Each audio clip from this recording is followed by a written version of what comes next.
So my next guest was accepted into West Point 1 month after the attacks on September 11th.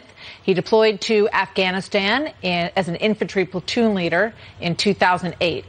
He was severely injured there while he was serving when his vehicle was struck by an IED.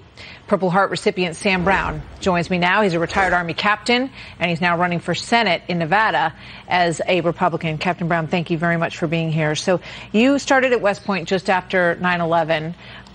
What impact did those attacks have on you and your decision to serve? You know, Martha, my decision to serve honestly started before those attacks. I was raised in a family where service to the country was expected of me. And so I was already well on my way to West Point when those attacks happened. What happened after that was just a consequence of my service. And look, I love this country dearly. I'm happy to wear the uniform. But the fact is, there is a high cost to war and combat in service. Look, that day when I was wounded, we were responding to troops who were under fire. That blast killed one of my soldiers and left 4 of us wounded. I was left burning to death in the southern desert of Kandahar, Afghanistan. And as I was laying there burning, I got to a place, honestly, where I gave up the will to live. It was then that I heard the voice of my gunner say, "Sir, I've got you."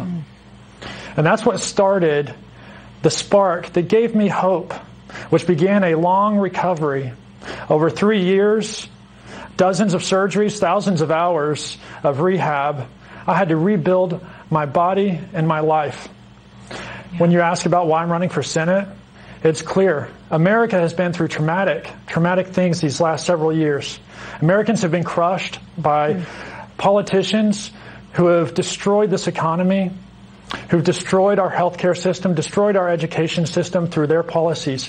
Their allegiance to political talking points and special interests have left our fellow Americans crushed. They don't share our values or our principles, and it's time for us Americans to stand up. Yeah, well, Captain, we thank you for your extraordinary service, and now you are in, as you say, running to serve again.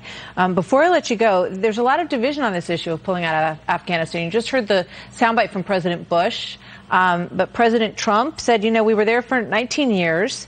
And he said they're going to have to police their own states, and they've been doing that for thousands of years. After 19 years, it's time for our soldiers to come home.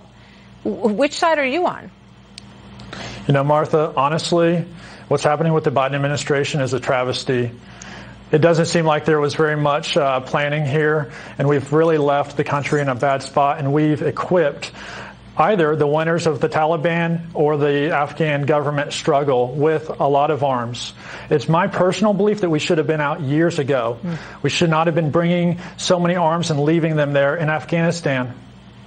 So, look, we're gonna stand up against this political elite, and I'm asking my fellow Americans to join us on this journey at CaptainSamBrown.com as we launch and take back our country for every man and woman. A very interesting race. Captain Brown, as I said, thank you very much for your service to this country and for joining us today. It's good to meet you, sir. Thank you. Thank you.